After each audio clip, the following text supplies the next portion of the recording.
Сәлеметсіздер ме? Бүгінгі сабақтың тақырыбы ғаламшарда аймақтар қалай құрылады. Яғни ғаламшардың аймақтары қалай қалыптасады. Бұл сұраққа жауап беру үшін біз жердің күрделі жүйелерін, оның географиялық ерекшеліктерін, климатын, биологиялық алуандығын және адам іс-әрекетін зерттейтін боламыз бүгінгі сабақта. Жердің географиялық ерекшеліктеріне келетін болсақ, жер бедері мен климат. Мысалы, қараңыздар, бір жерде тау, бір жерде жанартау, бір жерде өсімдік, жазық, бір жерде жауын-шашын болып жатыр суретте.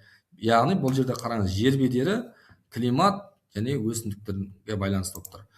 Енді табиғи аймақтардың қалыптасуы негізгі факторларға байланысты күн сәулесі. Мысалы, экваторға жақын аймақтар көп күн энергиясын алады. Бұл жылы климат пен бай өсімдік әлемін қалыптастырады. Су режимі мұхиттар мен теңіздердің жақындығы жауын-шашын мөлшеріне және температураның тұрақтылығына әсер етеді. Жел бағытына келетін болсақ, желдер ылғалдылық пен температураны тасымалдап, әртүрлі климаттық аймақтардың пайда болуына ықпал етеді. Биіктік теңіз деңгейінен биіктікке арналасқан аймақтарда температура төмендеп, биіктік белдеуге қалыптасады. Климаттық белдеулер жер шарындағы таралу. Жер беті әртүрлі климаттық белдеулерге бөлінеді. Экваторлық, субэкваторлық, тропиктік, субтропиктік, қоңыржай, субполярлығы және полярлық болып, әр белдеуде өзінің ерекше температурасымен және жауын-шашын режимін сипатталады. Бұл өсімдіктер мен жануарлар әлемінің таралуын анықтайды. Сонымен қатар бізде жер жүзінде материктердің өзінің суреттері көрсетіліп тұр. Әр материктің өзінің ерекшелігі бар. Биогеографиялық аймақтар флора мен фаунаның әсері. Фауна жануарлар әлемінде өмір сүру ортасына бейімделеді. Мысалы, полярлық аймақтарда ақ аюлар мен пингвиндер мекендесе, тропиктік ормандарда маймылдар мен түрлі түсті құстар көп болады. Сол сияқты теңіз және мұхит аймақтары су асты әлеміне келетін болсақ, мұхиттар мен теңіздер жер бетінің басым бөлігін алып жатыр және өзендердің ерекше аймақтарын құрайды. Олар тереңдігіне, температурасына, тұздылығына және күн сәулесінің енуіне байланысты әртүрлі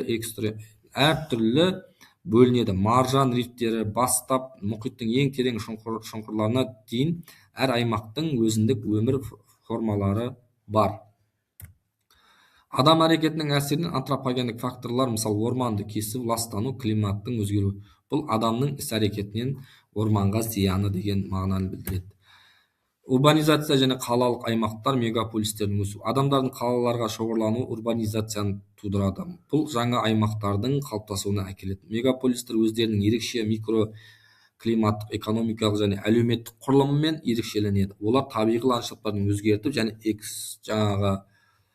экосистемалар құрады. Болашақ болжамдарды аймақтардың өзгеру. Мысалы, климаттың өзгерісі, жер шарында климаттың өзгеру, теңіз деңгейінің көтерілуі және экстремалды ауа райы құбылыстар аймақтардың картасын өзгертеді. Сонымен қатар қорытындылай келе, бізде және негізгі ойлар жердің аймақтары күрделі және динамикалық жүйелердің нәтижесінде қалыптасады. Олар географиялық факторлар, климат, биологиялық алуандық және адам әрекетінің өзара әрекеттесуінен үнемі өзгеріп отырады. Бүгінгі сабақта біз нақты осы климаттық ғаламшардың аймақтарға қалай құралатыны жайында толыққанды зерттейтін боламыз.